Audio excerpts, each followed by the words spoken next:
네, 오늘은 마태복음 5장 1절에서 6절 말씀을 중심으로 그들이 배부를 것이미요 라는 제목으로 팔복의 11번째 말씀을 함께 나눠보도록 하겠습니다. 지금까지 나오는 팔복의 말씀을 우리가 보면 예수님이 복이라고 말씀하시는 것이 무엇인지를 우리가 한번 듣고 나면 그 다음에는 이것이 어떤 복인지를 우리가 함께 말씀을 나누었는데요. 자, 지난주에는 의의 줄이다에서 이 의를 좀 세부적으로 이해하기 위해서 우리가 두 번에 걸쳐서 말씀을 나누었습니다. 이제 교리적인 부분이 많았기 때문에 아마 지루하실지는 몰라도 반복해서 전했기 때문에 의라는 것이 무엇인지는 여러분들이 이제는 좀 기억하실 것 같아요. 의에는 세 가지가 있었습니다. 무엇입니까? 칭의, 공의, 정의가 있다. 자, 이것을 기억할 수 있길 바라면서요. 자, 오늘은 팔복의 네 번째 복인 의에 줄이고 목마른 자가 누리게 되는 뭐요? 배부름. 우리가 좋아하는 거잖아요. 이것에 대해서 어떤 복인가 함께 말씀을 나눠보도록 하겠습니다. 자, 여기 모이신 분들 중에는 분명히 배고파서 죽을 뻔한 적이 있는 분들이 계실 거예요. 있으셨죠? 네. 그리고 반대로 배 불러서 죽을 뻔한 적도 분명히 있으실 겁니다. 근데 대개의 경우에는 전자가 많아요? 후자가 많아요? 아마 후자가 많을 것 같아요. 우리는 배 불러서 죽을 뻔한 적이 더 많을 것 같습니다. 요즘 시대는요, 그렇게 배고픔에 대해서 절박함이나 절실함이 없는 시대라고 사실은 좀 느껴집니다. 최근에 여러분 주변에서, 뉴스 말고요, 여러분 주변에서 정말 못 먹어서 죽었다는 분 들어본 적 있으세요? 없어요. 조금만 시간을 맞춰서 우리가 나가면요, 무료 급식소에서 밥을 주기도 합니다. 제가 왜 이렇게 배고픔과 또 배부름에 대해서 이야기를 하냐면 오늘 의에 줄이고 목마른 자에게 복이 있는데 그것이 바로 뭐예요? 배부름이라고 했거든요. 저는 이 배부름이라는 것을 생각해 보면 딱 떠오르는 추가되는 단어가 한 가지가 있습니다. 그게 뭐냐면 잔치라는 단어예요. 잔치. 지금은 이제 잔치라고 하면 촌스럽죠. 뭐라고 말해요? 파티라고 말하죠. 네, 옛날에는 그냥 생일 잔치, 칠순 잔치, 이제 동네 잔치라고 말했는데요. 자, 잔치라는 것은 정말 많은 음식들이 잘 차려져 있고 그냥 어떤 사람이라도 와서 참여하면 그 잔치 음식을 함께 먹고 즐거워할 수 있는 것. 배불리 먹을 수 있는 것이 뭐예요? 잔치라는 거잖아요. 조금 먹어요. 음식이 적어요.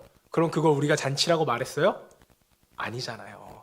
뭔가 풍성하게 정말 상다리가 부러질 정도로 가득해야 우리는 잔치라고 말합니다. 그런데 여러분 성경에 보시면 잔치가 나와요. 마태복음과 누가복음에도 이 잔치에 대한 비유가 나오는 것을 볼 수가 있는데요. 자, 마태복음에는 한 나라의 왕이 자신의 아들을 장가 보내면서 혼인잔치를 벌였다고 성경에 나와 있습니다.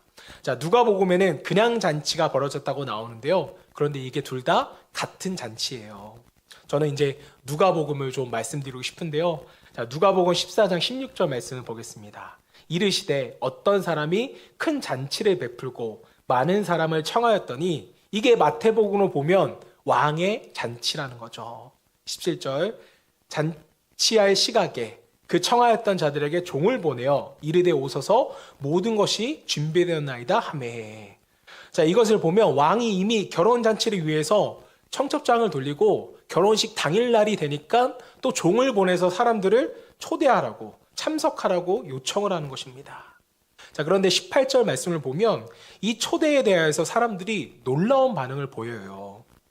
18절 말씀 다 일치하게 사양하여 한 사람은 이르되 나는 밭을 샀음에 아무래도 나가보아야 하겠으니 청컨대 나를 양해하도록 하라 하고. 여기서 양해하라의 원어의 뜻은요, 정말로 갈 수 없는 상황, 이런 상황을 의미하는 것이 아니라 핑계, 변명, 이런 의미를 의미합니다. 사실은 가고 싶지 않으니까 나는 뭐 때문에 못 간다? 밭일 때문에 못 간다. 이런 핑계를 대는 거예요. 이어서 19절 또 한 사람은 이르되 나는 소 5겨리를 샀음에 시험하러 가니 청컨대 나를 양해하도록 하라 하고. 이 사람도 핑계를 대고 있어요. 어떤 핑계예요? 소는 누가 키웁니까?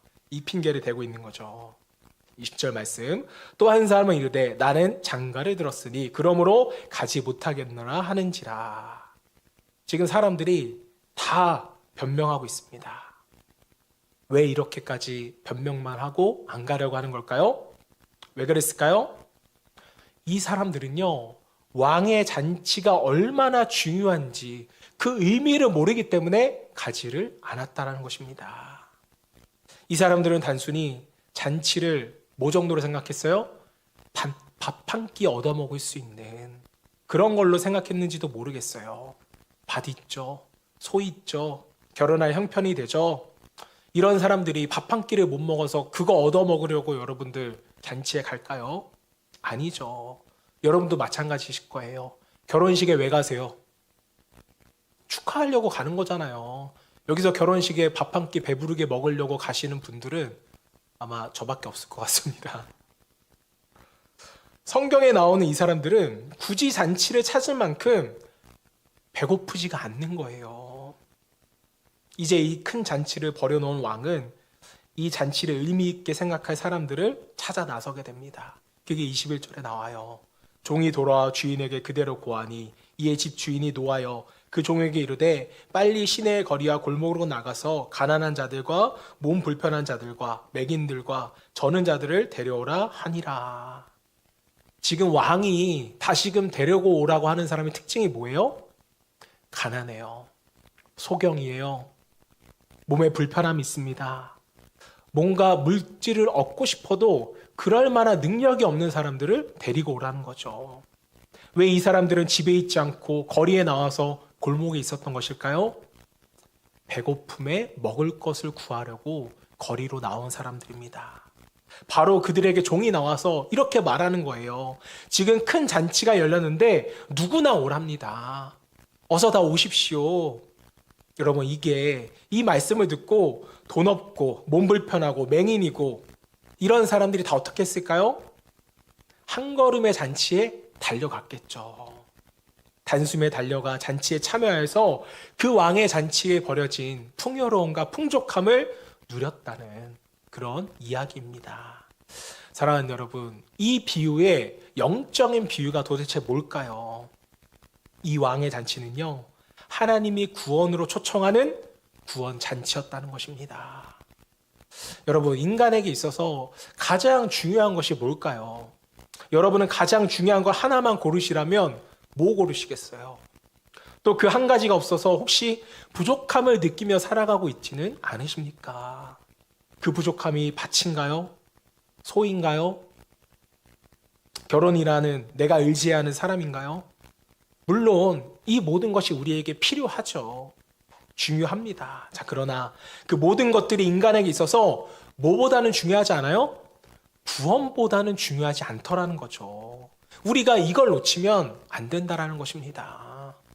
소를 버리고 밭을 버려서라도 구원은 꼭 얻어야죠, 우리가. 하나님께서는 우리에게 가장 중요한 것이 무엇인지를 알고 그 중요한 것을 우리에게 주시기 위해 초청하셨다고요. 우리가 구원받은 자가 되어서 이 땅의 삶으로 끝나는 인생이 아니라 영원히 사는 천국 백성, 하나님의 자녀가 되도록 천국 잔치에 우리를 초청하셨습니다. 즉, 우리는요, 왕의 잔치, 천국 잔치에 초대받은 하나님의 백성들이죠. 오늘 우리가 이 의라는 단어를 썼지만 의에 줄인다 할 때 이 의를 성경적인 단어로 한 단어로 바꾸어 말한다면 어떤 단위로 바뀌냐면 구원이라는 단어로 바꾸어 말할 수가 있습니다. 칭의 받았다라는 것은 우리가 뭐예요?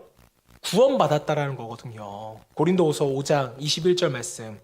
하나님이 죄를 알지 못하는 이를, 자, 죄를 알지 못하는 이가 누구세요? 예수 그리스도잖아요. 우리를 대신하여 죄로 삼으신 것은 우리를 위해 뭘 대신 지셨어요? 십자가를 지셨죠. 우리로 하여금 그 안에서 하나님의 의가 되게 하려 하심이라. 여러분, 구원 받으셨잖아요.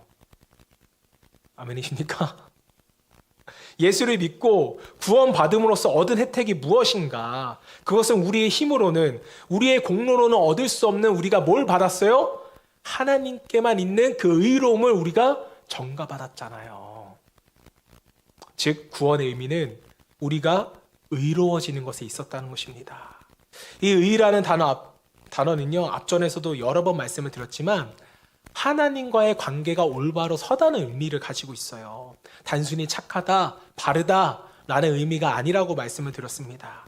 자, 그러니까 우리는 죄로 인하여서 하나님과 깨어진 관계를 복구할 능력은 없지만 그리스도의 십자가의 공로로 말미암아 하나님과 우리의 관계가 올바로 세워지는 것, 이게 바로 우리가 의로워졌다는 의미입니다. 자, 누가복음의 왕의 잔치는 우리를 의롭다 하시려고, 의를 주시려고 초청한 왕의 잔치였어요. 그런데 이 초청을 거절했죠. 어떤 사람이 거절했어요? 본인의 능력으로 나는 충분히 살아갈 수 있다, 먹을 수 있다 라고 판단한 사람들이 이 왕의 초청을 거부했다는 것입니다. 그저 밥 한 끼 먹는 정도의 자리라고 착각하고 이 귀한 장소에 나타나지를 않았더라는 거예요. 즉 내 힘으로 살아갈 수 있다고 생각하는 사람들이 구원을, 이 의를 소홀히 여기기 시작했다는 것입니다.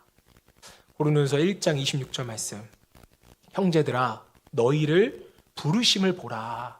이게 뭐냐면 우리는 하나님의 부르심을 받아서 구원받은 사람인데 하나님의 구원하심을 보라는 거예요. 여러분 각자가 어떤 사람인지 좀 보라는 것입니다. 육체를 따라 지혜로운 자가 많지 아니하며, 자, 죄송하지만 구원받은 여러분들 중에는 지혜로운 자가 많지 않아요. 오히려 지혜롭지 않았기 때문에, 우리가 능력이 없었기 때문에 하나님은 우리를 불러주신 것입니다. 능한 자가 많지 아니하며, 우리 중에 능력 있는 사람도 없대요. 문벌 좋은 자가 많지 아니하도다. 사람은 스스로 의를 얻을 수 없기 때문에 하나님이 먼저 우리를 불러주셨다는 거죠. 여러분들이 지식적으로 깨달아서 뭔가 가진 것이 많아서 여러분 이렇게 생각한다면 이런 사람일수록 똑똑 바보입니다. 뭐라고요? 똑똑 바보. 똑똑해서 왕의 잔치에 들어가지를 못하는 거죠. 27절 29절 말씀 우리 함께 봉독해 볼까요? 시작. 그러나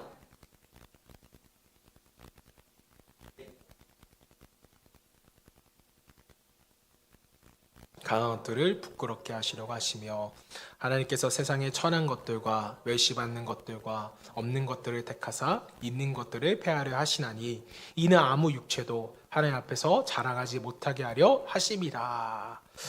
여러분 우리가 어떤 방법으로 의로워질 수 있을까요?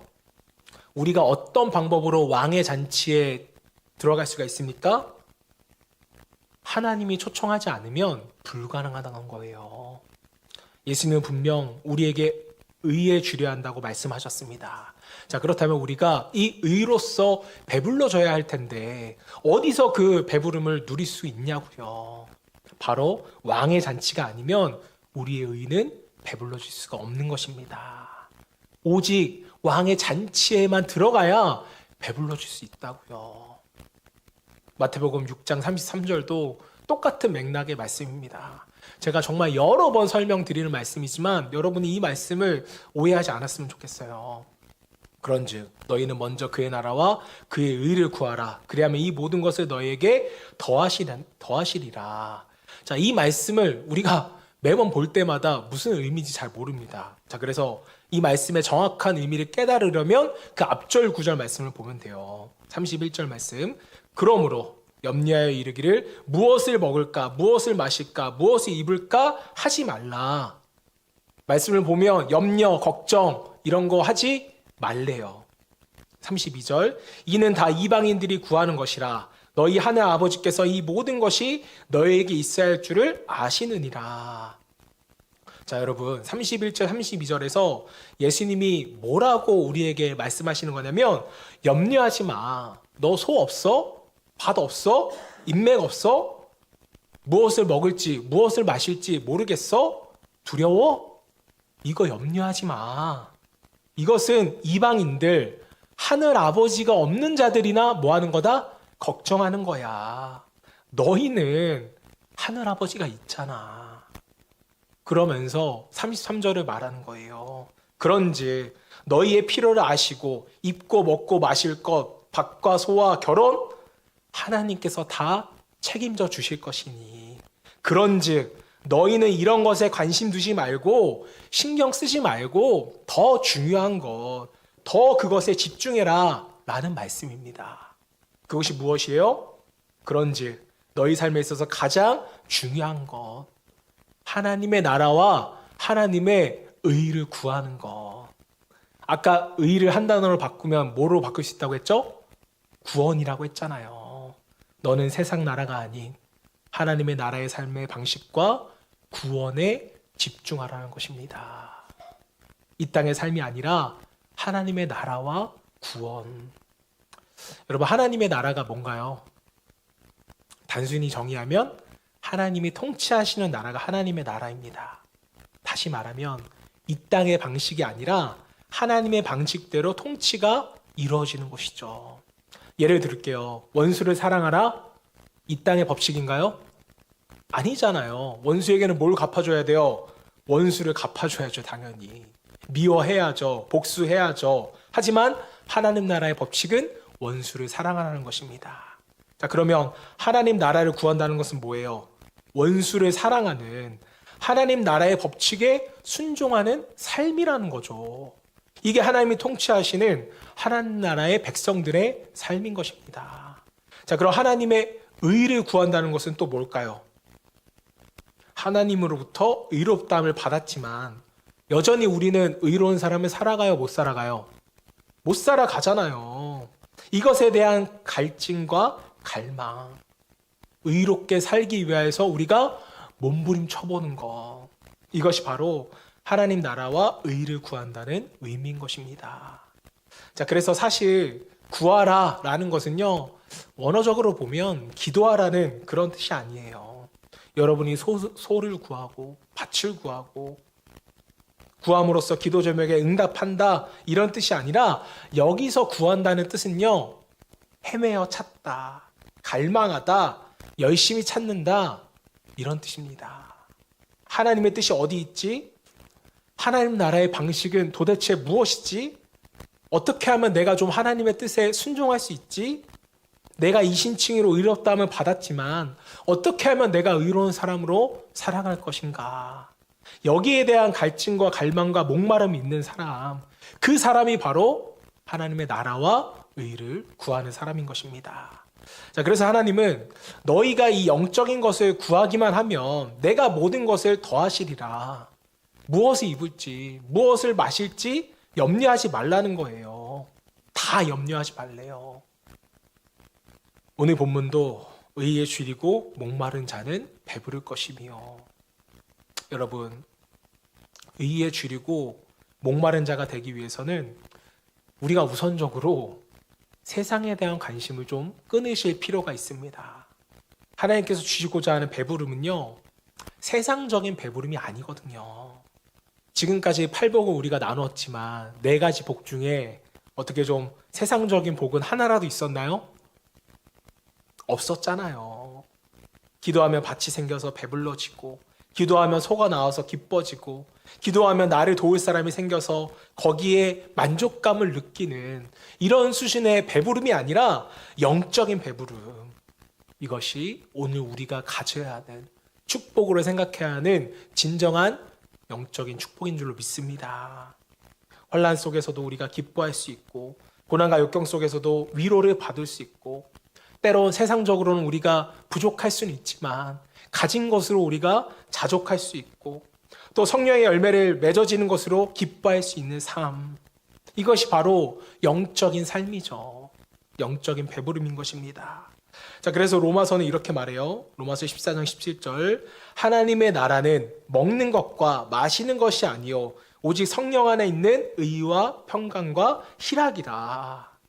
하나님 나라에 들어가면, 우리가 왕의 잔치에 참여하면 단순히 우리가 먹고 마시는 그 배부름에서 끝나는 것이 아니라, 의롭지 못한 우리가 그곳에 들어가서 의로움을 누리고, 염려와 걱정뿐이었던 우리가 평강을 누리고, 정말 기뻐할 거라고는 이만큼도 없었던 우리가 그 안에 들어가서 희락을 누리게 되는 것, 이것이 바로 하나님 나라, 우리가 초대받은 왕의 잔치입니다. 자, 그런데 문제는 하나님은 우리를 왕의 잔치로 초대하셔서 배부르기를 원하셨는데 문제는요, 우리가 과연 이 배부름을 원하고 있는가? 우리는 하나님께 어떤 배부름을 원하고 있는지 이거를 좀 스스로를 한번 여러분들이 점검해 보시기를 바라겠습니다. 여러분의 삶에 하나님이 주시는 평강이 있고 또 희락이 있을 때 여러분은 배 부르시나요?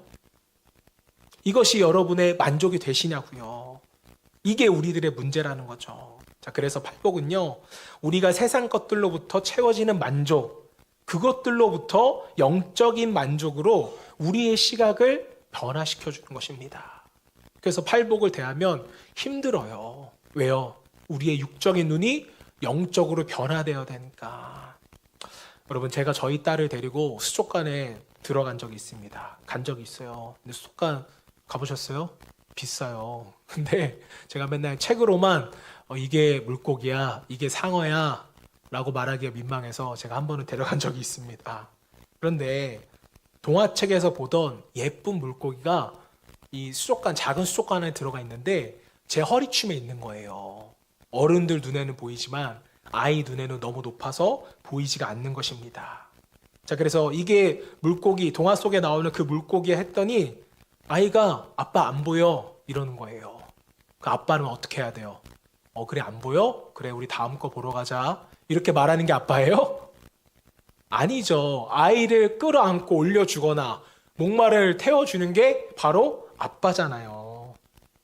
제가 아이를 그때 하라였어요. 하라가 엄청 무거운데 목마는 못 태우겠고 이렇게 끌어서 올려줬더니 애가 보더니 진짜 동화 속에 나오는 물고기네 이러더라고요.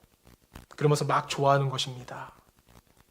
여러분, 이와 마찬가지로 팔복은요, 우리가 누리기 원하는 복을 주시기 위해서 주시는 메시지가 아니라 하나님의 눈높이로 우리를 끌어올려 주시는 겁니다. 이게 영적인 눈이 띄어지는 방법이라는 거예요. 너가 밑에 있어서 안 보여서 몰랐지? 이리 올라와 봐. 이게 진짜 복이야. 이렇게 말씀하시면서 우리의 영적인 시각을 하나님께서 변화시켜주는 말씀입니다. 도대체 우리는 뭐에 배고프고 뭐에 목마른가? 예수님께서는 의에 줄이고 목마른 자가 배부를 것이다. 의에 줄이고 목마른 자가 하나님의 나라와 의와 평강과 희락을 누리게 될 것이다. 이 메시지에 우리가 만족하기를 원하시는 거예요.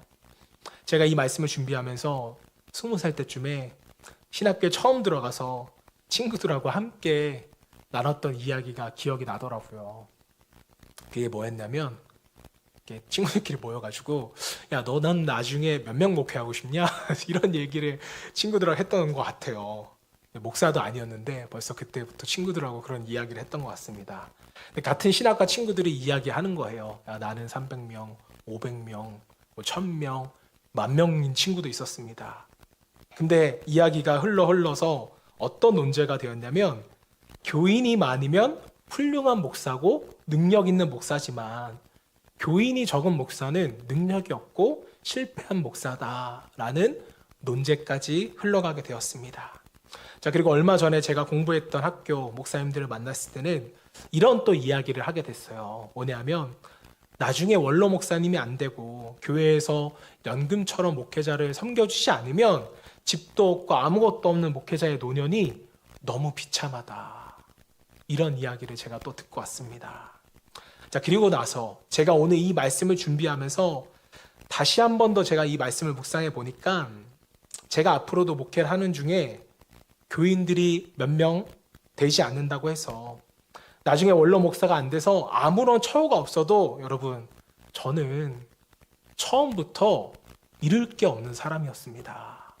저는 이게 다시 한 번 더 묵상이 되더라고요. 제가 만약 목회를 잘못했다고 해서 이런 불평을 해요. 하나님, 제가 목회자가 아니었다면 세상에서 뭘 해서라도 이거보다는 잘 먹고 잘 살았을 텐데 왜 저를 목사로 부르셨나요? 제가 목회하는 바람에 제가 잃은 것이 너무나도 많습니다. 이런 이야기를 하는 순간 여러분, 제 목회는요, 제 목사직은 그냥 밥벌이가 되는 것입니다. 제가 40년 뒤에 내 노년은 누가 책임져 줄까? 이거 생각하는 순간 제 목회는 그냥 생계가 되더라는 거죠. 목사요? 그냥 저 먹고 살 거 없으니까 이거 하는 거랑 똑같은 거예요. 반대로 제가 목회를 잘해서 교인들이 많은 교회가 됐다고 가정해 볼게요. 그런데 마찬가지로 저한테는 얻을 게 없다는 것입니다. 제가 만약에 몇천 명 목회한다고 해서 성도님들 저 좋은 차 하나 사주세요. 사택 이번에 50평대로 저 가겠습니다. 연봉은 사례는 1억을 주세요. 하지만 여러분, 저의 양심은 이미 알아요. 제가 이거를 요구하는 순간 제 목회는 그냥 또다시 밥벌이가 되는 것입니다. 세상의 것들은 얻을 수 있겠지만 저는 하나님 것들은 모든 것을 잃어버리는 목회자가 되더라는 거죠. 제가 뭔가 얻기 위해서 목회하는 순간 제 목회가 제 밥벌이가 되더라는 겁니다. 그래서 제가 기도했어요. 하나님, 제가 목회하는 동안 제발 세상적인 배부름에 목마르지 않기를 원합니다. 저는 정말 이걸 놓고 간절히 기도했습니다. 뭘 좀 잊는다고 낙담하고 뭘 좀 얻는다고 해서 좋아하는 이런 것들에 제 스스로가 좀 일희일비하지 않았으면 좋겠더라고요. 그래서 저는 내려놨습니다. 저는 더 이상 목회하면서 잃을 것도 얻을 것도 없습니다. 하나님이 잃게 하시면 감사함으로 잃는 것이고 하나님이 얻게 하시면 또 감사함으로 얻으면 되는 것이죠. 저와 여러분 모두는 그저 청직입니다. 하나님을 대신할 수는 없어요. 자, 그래서 여러분들이 목회자를 위해서 기도해 주셔야 됩니다. 목회자가 세상적인 배부름을 추구하지 않고 영적인 배부름을 위해서 날마다 하나님의 나라와 하나님의 의에 목마르고 배고픈 교회와 목회자가 되기를 소망하며 여러분들이 항상 기도해 주셔야 돼요. 이것이 저의 기도이면서 여러분의 기도 또 우리 빗소 교회의 기도 제목이 될 수 있기를 축복합니다. 여러분들도 한번 스스로에게 질문해 보셨으면 좋겠어요. 지금 이 자리에 왜 있는 것인지, 내가 왜 신앙생활을 하고 있는지 매 주마다 물으셔야 됩니다. 제가 청년 사역을 할 때 청년 새가족들이 오시면 물어보는 질문이 있었어요. 그게 뭐냐면 대놓고 물어봅니다. 자매님은 어떻게 형제님은 구원 받으셨어요? 물어보고요. 이전에 교회에서 어떻게 신앙생활했는지 제가 좀 물어봅니다. 지금 저희는 새가족 등록하면 예전 교회에서 뭐 하셨어요는 물어보는데 구원 받으셨어요는 제가 안 물어봅니다. 물어본 적도 있는데 굉장히 당황하시더라고요. 그래서 생각을 하는데, 하지만 청년들은 생각보다 솔직히 말한다는 거예요. 구원의 확신이 없으면 구원의 확신이 없다, 또 잘 모르겠다 대답을 하더라고요. 또 신앙생활을 어떻게 했냐고 물어보면 목사님 저는 썬데이스 크리스찬입니다. 굉장히 죄인인 것처럼 고백하는 친구들도 있었습니다. 그럼 제가 오히려 물어봐요. 썬데이 크리스찬이 뭔데? 그럼 일주일에 한 번 가서 예배드리는 사람이 썬데이 크리스찬입니다. 이렇게 말합니다. 여러분, 그럼 질문해 볼게요. 그럼 우리가 썬데이 크리스찬이 안 되려면 어떻게 하면 돼요? 먼데이, 튜스데이, 웬즈데이 매일 나오면은 썬데이 크리스찬이 아니라 에브리데이 크리스찬이 되는 거예요? 그런 건가요? 썬데이 크리스찬의 문제가 뭐예요? 기대감 없이 이것이 생명인 줄 모르고 교회에 나가는 것이 문제잖아요. 월요일부터 토요일까지 아무리 신앙생활을 해도 그 마음에 배고픔이 없고 영적인 갈망이 없기에 죽은 신앙생활이 되는 것이고 주일만 겨우 나오는 것이 여러분 문제가 되는 거 아니겠습니까? 그렇다면 썬데이 크리스찬에서 벗어나려면 어떻게 해야 돼요? 주일날 드려지는 이 한 번의 예배에 우리가 목숨을 거는 것입니다. 지금 드리는 이 한 번의 예배에 저와 여러분이 목숨 걸잖아요? 우리의 영혼이 한 주 동안 충분히 먹고도 남을 만한 그 은혜를 하나님이 우리에게 부어 주신다고요. 왜 썬데이 크리스찬이 되는 것을 꺼려 하십니까? 반대로 월요일부터 주일까지 직장처럼 교회에 나가시는 성도님들도 한국교회에 굉장히 많습니다.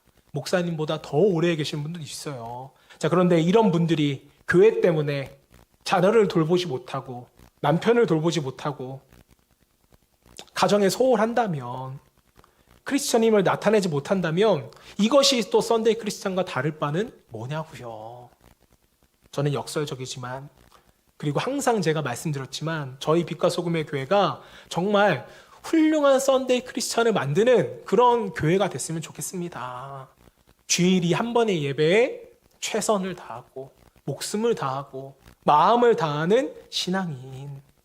하나님, 제가 정말 주일만큼은 마음 다해 예배드렸습니다. 목숨을 걸었습니다. 배고픔과 굶주림으로 주님 앞에 나아갔습니다. 이런 마음으로 우리 모두가 예배를 드린다면 오늘 이 예배가 실패할 리가 없겠죠. 하나님께 기쁨이 되는 분명한 예배가 될 것입니다. 그리고 그 주일날 받은 은혜로 주중을 살아가고 나만 은혜 받는 것이 아니라 또 다른 사람들에게 나누어 줄 수 있는 올데이 크리스찬. 여러분들이 이런 훌륭한 크리스찬이 되기를 주님을 축복합니다. 오해하지 마세요, 여러분. 제가 주일날만 교회 나오라고 말씀드린 것이 아니라 은혜 받은 사람들은 주중에도 하나님 말씀 듣고 싶어서 나오게 되어 있죠. 이게 신앙적인 당연한 원리죠. 자, 결국 여러분이 교회에 나오면서도 내가 지금 왕의 잔치에 참여하고 있는 것을 깨닫지 못하면 그것은 결국 죽어있는 신앙이 될 수밖에 없어요. 그저 한 끼 때우기 위하여서 먹고 돌아가면 다음날 되면 여러분 또 어때요? 밥 안 먹어도 배불러요?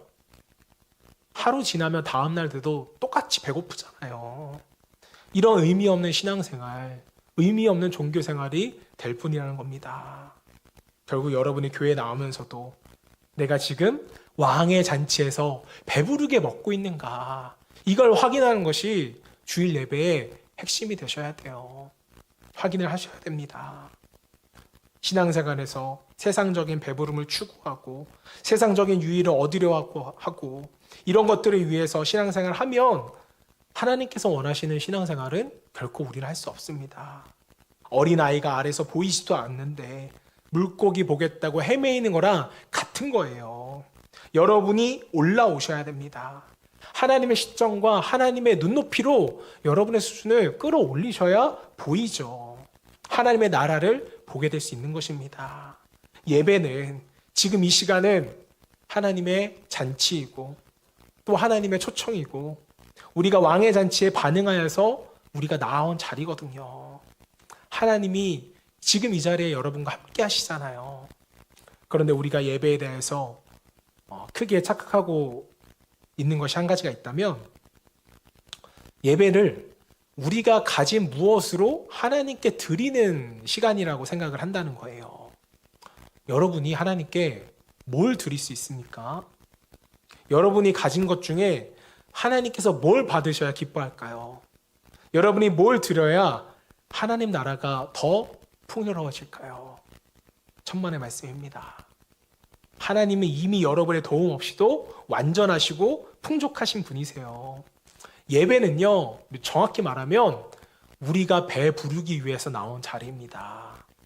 예수님도 말씀하셨잖아요. 안식일은 누구를 위하여 있는 것이다? 사람을 위하여 있는 것이다. 하나님이 이미 우리의 도움 없이도 완전하시고 풍족하십니다. 엄밀히 따지면 예배는 하나님께 필요한 것이 아니에요. 당연히 하나님께 영광 들려 나온 거지만 우리를 위해서 있는 것이 예배입니다. 시편 50편 10절부터 12절 말씀. 이는 산림의 짐승들과 무산의 가축이 다 내 것이며 산의 모든 새들도 내가 아는 것이며 들의 짐승도 내 것이미로다. 내가 가령 줄여도 내게 이르지 아니할 것은 세계와 거기에 충만한 것이 내 것이미로다. 여러분, 이게 무슨 뜻이에요? 이 온 우주 만물을 창조하신 하나님이 설령 배고프다고 치자고요. 가정해 볼게요. 그렇다 하더라도 너한테는 손 안 내밀어. 너한테 뭐 달라고 안 해. 이 이야기인 거예요. 왜요? 세계는, 우주는 누구의 것이기 때문에? 하나님의 것이기에. 여러분, 세상적인 것으로는 우리가 하나님께 드릴 것이 없어요. 때문에 하나님께서 찾으시는 예배자는 마음을 드리는 예배자죠. 마음을 드린다는 것이 뭘까요? 배고파하는 자, 굶주려 있는 자, 하나님을 갈급해하는 자, 이걸 하나님이 우리에게 원하신다고요. 시편 63편 1절 2절 말씀 함께 봉독해 보겠습니다. 시작.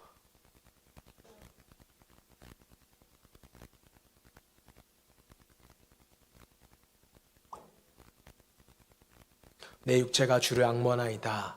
내가 주의 권능과 영광을 보기 위하여 이와 같이 성소에서 주를 바라보았나이다. 여러분, 시편 기자는 하나님을 간절히 찾되 목마른 사슴이 시냇물을 찾아 하나님을 찾는 것처럼, 근데 목이 타서 주의 성소로 들어갔을 때 우리가 할 수 있는 것이 없다는 거예요. 목이 타들어가서 굶주려 죽을 것 같은데 인간이 뭘 할 수 있겠어요? 그래서 시편 기자는 2절에 뭐라고 말합니까? 이와 같이 성소에서 주를 바라보나이다. 왜 주를 바라볼까요? 주님, 내게 물 좀 주세요. 주여, 내게 먹을 것을 주시옵소서. 그저 이렇게 하나님께 은혜를 구하는 것이죠. 이런 자들에게는 하나님이 그냥 주십니다. 시편 107편 9절 말씀. 그가 사모하는 영혼에게 뭘 주시며? 만족을 주시며 줄인 영혼에게는 좋은 것으로 채워 주심이로다. 사모하는 자에게 주시기를 원하는 분이 우리 하나님이시라고요. 배고프니 줄이니, 근데 그냥 물 한 잔 띡 하나 주고 끝나는 것이 아니에요. 밥 한 공기 먹어, 이렇게 주시는 것이 아니라 마음껏 마실 수 있도록, 마음껏 배부를 수 있도록 왕의 잔치를 베풀어 주는 것이 우리 하나님이시라고요. 만약 여러분, 제가 딸한테 맛있는 거 사주고 싶고 원하는 거 사주고 싶은데 딸이 이러는 거예요. 아빠, 됐어요. 나 2,000원 있으니까 이걸로 아이스크림 하나, 과자 하나 사 먹으면 돼요. 이렇게 말했다면, 이렇게 슈퍼 가서 진짜 사와서 제 앞에서 맛있게 먹었다면 저는 전혀 기쁘지 않을 것 같아요. 여러분도 마찬가지겠죠. 아비된 저에게 말하면 제가 아이스크림이 100개든 또 원하는 것들 다 사줄 수 있는데, 그때 아이가 아빠, 저 배고픈데요? 맛있는 거 사주세요. 아빠가 사주는 거 좀 먹고 싶어요. 이렇게 말한다면 그때 제가 아빠로서 얼마나 기쁘고 또 이 아이가 먹는 것을 바라보면서 얼마나 또 제가 기쁠까요? 여러분, 이것이 아버지의 마음, 부모의 마음이 아니겠습니까? 자, 여러분은 오늘 이곳에 오셔서 하나님 베푸신 이 잔치에 영적인 음식들을 먹고 계시냐고요. 여러분들 배 불러가고 계십니까? 이게 안 되면 하나님이 기뻐하지 않으신다고요. 내 사랑하는 자녀가 지금 나의 잔치에 왔는데 하나도 음식도 안 먹고 그냥 집에 돌아가는 거예요. 얘가 어디 아픈가? 의에 줄이고 목마르지 않은가? 집에 더 맛있는 거 있는가? 내가 뭐 좀 소홀하게 준비했나? 이런 마음을 아버지가 갖지 않을까요? 오늘 이 말씀을 들으시면서 내가 세상적인 배부름에 관심이 있었구나. 하나님, 내가 하나님께 배고픔을 좀 느끼기 원합니다. 이런 모습으로 저와 여러분들이 변화될 수 있기를 소망합니다. 사랑하는 성도 여러분, 오늘 말씀을 통하여 여러분의 예배를 좀 점검해 보세요. 특히 오랫동안 신앙생활 하신 분일수록 이 배고픔의 감각이 무뎌진 분들이 많을 수 있을 것 같아요. 왜 그러냐면 신앙생활 오래 하시다 보면 사실 목사님들이 설교 전에 성경 말씀 3줄만 벌써 읽으면 오늘은 어떤 설교 하시겠구나, 어떤 거겠구나 이미 예측을 하세요. 그러면서 하나님이 주시는 이 영의 양식에 대해서, 배부름에 대해서 관심이 없어져요. 그때 먹은 거네. 집에 더 먹을 거 많은데 그거 가서 먹어야겠다. 우리가 이런 마음으로 바뀐다고요. 제가 왜 이렇게 잘 알까요? 제가 청년 때 그랬거든요. 목사님 말씀 평가하고 별로네, 다른 거 들어야지. 저는 교회에 와서 은혜 받는 분들 보면 참 신기해요. 왜 그러냐면 저는 제가 지금도 젊지만 더 젊은 시절에 목회할 때, 말씀을 전할 때는 제가 은혜를 끼친다고 생각했거든요. 자, 그런데 그게 아니더라고요. 은혜 받는 분들을 보면 제가 해도 은혜 받고요, 제가 해도 은혜를 받으시더라고요. 이게 무슨 말입니까? 은혜는 목사가 끼치는 게 아니더라고요. 하나님께서 은혜 주실 마음을 여러분들에게 허락하셔야지만 은혜가 들어가는 것이지, 목사를 통하여서 은혜가 된다? 여러분, 이것은 의존적인 신앙이에요. 이런 생활을 신앙생활을 하기 시작하면 여러분 은혜 받기가 더 힘들어집니다. 자, 개혁교회 교리를 정리한 웨스터민스터 소요리 문답이라는 것이 있는데, 자, 여기서 제1 질문이 사람이 제일 되는 목적은 무엇입니까? 라고 물어요. 그래서 답은 하나님을 영화롭게 하고 영원토록 즐거워하는 것이다, 이렇게 말합니다. 자, 이걸 보시면 영화롭게 하고 즐거워하는 것, 이게 따로따로가 아니라 우리가 왕의 잔치에서 배불리 먹고 그 영적인 의와 희락과 평강을 누리는 삶으로 기뻐하면 그것이 바로 하나님을 영화롭게 하는 것이라고 소요리 문답에서는 말합니다. 자, 그런데 여기서 또 목적이 나오고 영화롭게 한다고 하니까 또 내가 무엇을 하나님께 드려야 된다고 생각을 하고, 또 반대로 하나님이 뭔가 응답을 주시면 내가 또 그것에 대하여 기뻐해야 된다고 우리가 생각을 하니까 하나님과의 관계가 자꾸 기브 앤 테이크가 돼버려요. 기도 드렸는데 응답이 안 되면 실망하고, 헌금했는데 다시 물질적인 축복이 없으면 실망하고, 정상적인 신앙인이 될 수가 없다라는 거예요. 줄이고 목마른 자는 거리에서, 골목에서 먹을 것을 찾듯이 왕의 잔치를 찾게 되어 있습니다.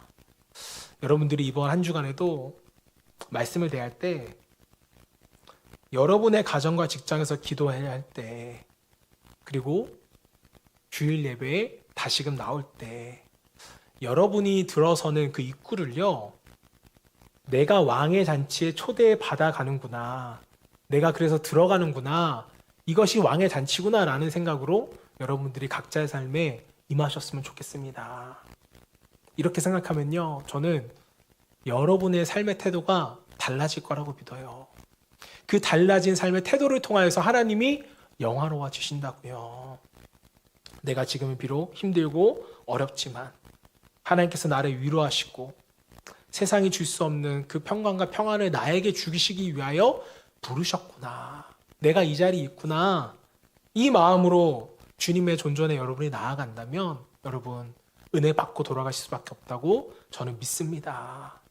하나님께서 예비하신 영적인 만족감과 배부름이 분명히 있을 거예요. 요즘 TV를 보면 이제 제2의 인생을 사시는 분들이 많이 나오는데요, 어떤 분이 이런 말을 하는 적을 제가 본 적이 있습니다.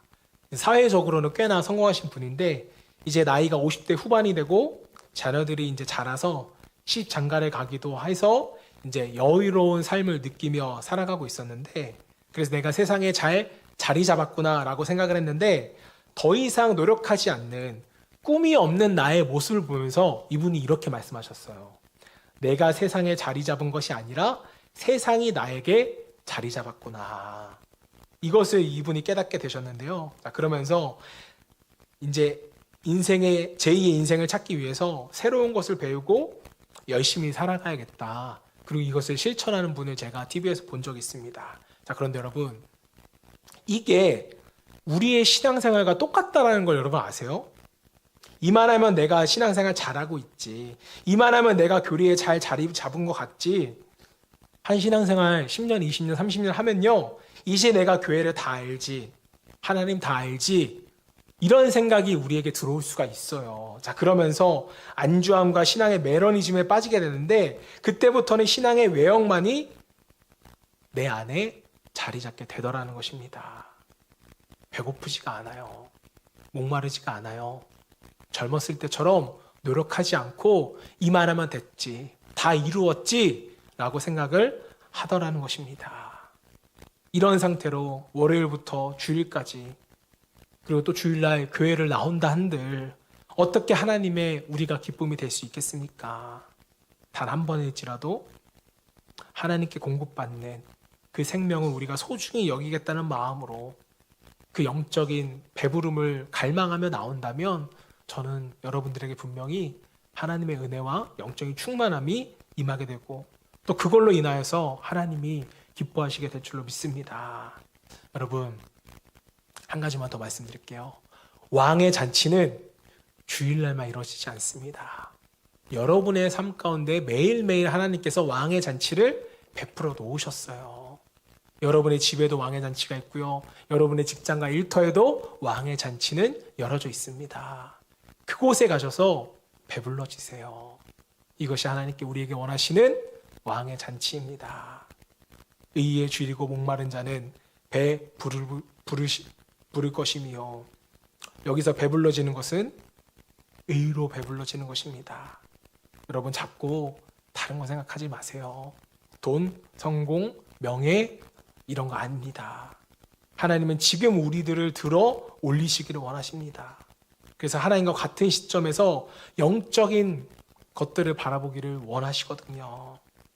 오늘 저와 여러분 모두가 하나님이 주시는 그 영적인 끌어올림을 통하여서 의에 줄이고 목마른 자 되어 배 부를 수 있기를 주님의 이름으로 축원합니다.